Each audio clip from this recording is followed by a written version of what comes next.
I'll never forget the feeling of my world shattering into a million pieces as I stood in the dimly lit alley, the sound of my best friend's voice echoing in my mind.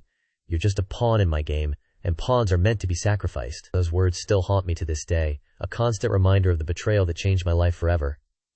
My life was pretty routine before everything fell apart. I woke up every morning at 6 a.m., got dressed, and headed to the small cafe where I worked as a barista. I loved my job, I loved the smell of freshly brewed coffee, and I loved the regulars who came in every day. My best friend, Alex, would often meet me at the cafe after my shift, and we'd grab lunch together. We'd been friends since high school, and I thought I knew him better than anyone. We'd share our deepest secrets, our biggest fears, and our wildest dreams with each other, or so I thought. I had no idea that Alex was hiding a dark secret, one that would ultimately destroy our friendship and leave me questioning everything. As I look back, I realized that there were signs, subtle hints, that something was off. Alex would sometimes cancel our plans at the last minute, or he'd be distant and preoccupied when we hung out. I brushed it off as stress or work-related issues, but now I know that he was busy plotting his next move. I remember the day it all started to unravel. We were hanging out at my place, watching a movie, when Alex got a call. He excused himself and stepped outside. I didn't think much of it, assuming it was just a work call or something. But when he came back, his demeanor had changed. He seemed nervous and agitated. "Hey, can I talk to you about something?" he asked, his voice low and serious. "What's up?" I replied, noticing the tension in his voice. "I've been involved in some stuff, and I think it's time I came clean," he said, his eyes avoiding mine. "What kind of stuff?" I pressed, feeling a sense of unease creeping up my spine. "Just some business deals, nothing to worry about," he said, but I knew he was lying. And then he dropped the bombshell. "You're just a pawn in my game, and pawns are meant to be sacrificed." As I sat in my dimly lit apartment, surrounded by stacks of dusty law books and empty coffee cups, I couldn't help but feel a sense of determination wash over me. My eyes were fixed on the small, almost imperceptible loophole I had discovered in the contract that had ruined my life. It was a tiny crack, but it was enough. I had spent months poring over the documents, searching for any weakness, any way to exploit the system, and turn the tables on those who had wronged me. And finally, I had found it. The plan was to use this loophole to my advantage, to slowly and meticulously build a case against my former employer and the corrupt businessman who had destroyed my reputation. I would start by gathering evidence, carefully documenting every detail, every conversation, every transaction. I would create a paper, trail, that would be impossible to deny, a trail that would lead directly to their doorstep. I spent hours each day, meticulously organizing my findings, creating timelines, and drafting letters. It was a slow and arduous process, but I was driven by a burning desire for justice. As I delved deeper into the world of corporate law, I began to realize just how complex and nuanced it was. The rules and regulations, the loopholes and exceptions. It was a labyrinthine system that only the most skilled and experienced navigators could hope to traverse. But I was determined to learn, to become an expert in my own right. I spent countless hours studying, researching, and analyzing, poring over case studies and legal precedents. And, slowly but surely, I began to build a comprehensive understanding of the system, to see the intricate web of relationships and interests that bound it all together.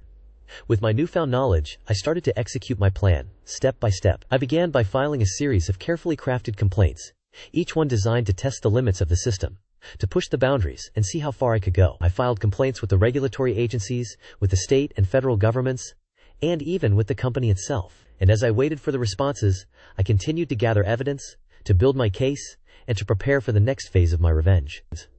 The execution of my plan was a slow burn, a carefully controlled fire that would eventually consume everything Meg in its path.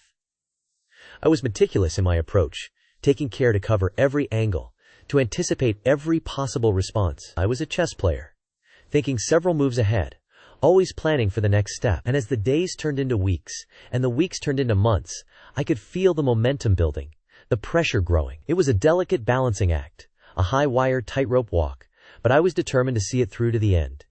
As the months passed, I began to notice a change in the way people responded to me. They were more cautious, more guarded, more hesitant to cross me. They could sense the determination, the focus, the unwavering commitment to my cause. And they knew that I would stop at nothing to achieve my goal. I was a force to be reckoned with, a storm brewing on the horizon. And they knew that it was only a matter of time before I unleashed my full fury upon them. The businessman, in particular, was starting to feel the heat. He was a man who was used to getting his way, who was accustomed to being in control. But I was different. I was a wild card, a loose cannon, and he couldn't quite figure me out. He would try to intimidate me, to bully me, to push me around, but I wouldn't back down. I wouldn't give in. I would stand my ground, firm and resolute, and I would push back with every ounce of strength I had. The game was on, and I was ready to play. I was a master of manipulation, a virtuoso of vengeance, and I would stop at nothing to claim my revenge, to make those who had wronged me pay for their sins. The plan was in motion, the execution was underway, and the outcome was far from certain. But one thing was clear. Only one of us would emerge victorious, and I was determined to make sure it was me. The fallout. It's been 2 years since the incident, and I'm thrilled to report that justice has been served. The corrupt CEO, who thought he was above the law, has finally faced the consequences of his actions. The investigation revealed a web of deceit and corruption that went all the way to the top, and he was fired from his position in a very public and humiliating manner. But that wasn't all. He was also sued by multiple parties, including the company's shareholders, employees, and even some of his former business partners. The lawsuits claimed millions of dollars in damages, and he was forced to sell off many of his assets to pay off the debts. His reputation was left in tatters, and he became a cautionary tale of what happens when greed and ambition are allowed to run amok.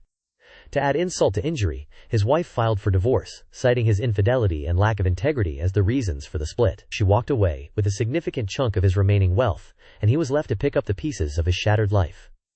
As for me, I'm doing great. I was promoted to a leadership position within the company, and I've been working hard to rebuild and restore the trust of our employees and customers. Also started a non-profit organization to help whistleblowers and victims of corporate corruption, and it's been gaining momentum and support. I'm proud of what I've accomplished, and I'm grateful for the opportunity to make a positive impact on the world. I've learned that standing up for what's right, even in the face of adversity, is always worth it in the end. Today, I'm sitting in my office, looking out the window at the city below, feeling a sense of satisfaction and triumph. I know that there are still many challenges ahead, but I'm ready to face them head on. TLDR.